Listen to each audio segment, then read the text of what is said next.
Thank you, Mr. Speaker. Would you please have the clerk report House Committee Sub 1? Clerk, please report. House Committee Substitute 1 to House Bill 51. Gentleman from Crittenden. Move adoption. Motions for the adoption of House Committee Substitute 1. Is there any discussion on the committee sub? Seeing none, those in favor signify by voting aye. Aye. Those opposed, nay. House Committee Substitute 1 is adopted. Gentleman from Crittenden. Mr. Speaker, would you please have the clerk report House Floor Amendment 11?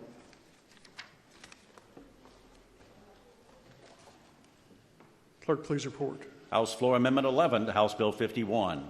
Gentleman from Crittenden. Move adoption. Motion is for the adoption of House Floor Amendment 11. Is there any discussion on the amendment? Seeing none, those in favor signify by voting aye. Aye. Those opposed, nay. House Floor Amendment 11 is adopted. Gentleman from Crittenden. Thank you, Mr. Speaker. Ladies and gentlemen of the honorable body, House Bill 51 is amended by House Committee Sub 1 and House Floor Amendment 11 addresses two major points. Number one, it addresses facial coverings in daycare centers, K-12 schools, and public universities. Second major point is it addresses medical devices and procedures. I emphasize that all pieces of this proposed legislation are limited to just COVID-19. We are now in our third year of battling COVID-19. The Commonwealth and the entire country have been negatively affected throughout the COVID crisis. Many things have changed, however, not all have. We've been told that masks are not necessary, but later we were told to wear a mask, and after that, we were told to wear 2 masks.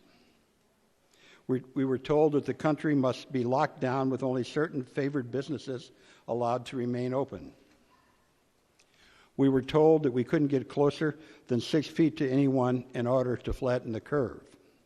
In fact, the elevators here and signs outside still talk about social distancing to flatten the curve. Vaccines were developed, and we were assured that getting vaxxed would keep us from getting COVID. When people who were vaccinated and started to get COVID anyway, a booster was developed. We were then once again assured that now we were safe. However, that was not the case either. People who were both vaxxed and boosted, got and spread COVID anyway. So now we're told to continue social distancing, get vaxxed and boosted, and keep wearing masks in some areas. Fortunately, here in Kentucky, no one is required by the government to get a vaccine for COVID or to keep 6 feet from anyone. People are making their own decisions. However, the one thing that has remained constant throughout the pandemic is the government mandates, some government mandates, to continue wearing a mask, especially for those in school.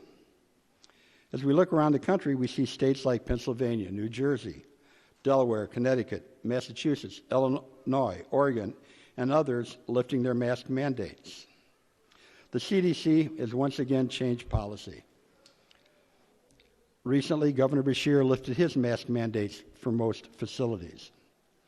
Interestingly, it's been known almost since COVID hit our shores that children were the least susceptible to COVID, and if getting it had fewer symptoms than adults.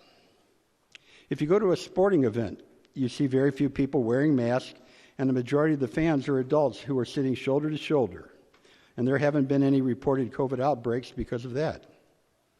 Where the mask mandates are still in place, children wear masks in the morning, take them off for lunch where they are also sitting shoulder to shoulder with other unmasked children, and put the mask back on for class assemblies. It makes no sense.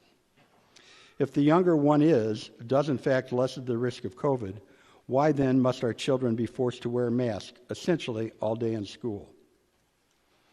This legislation doesn't outlaw mask wearing, it simply makes mask wearing optional from preschool through college.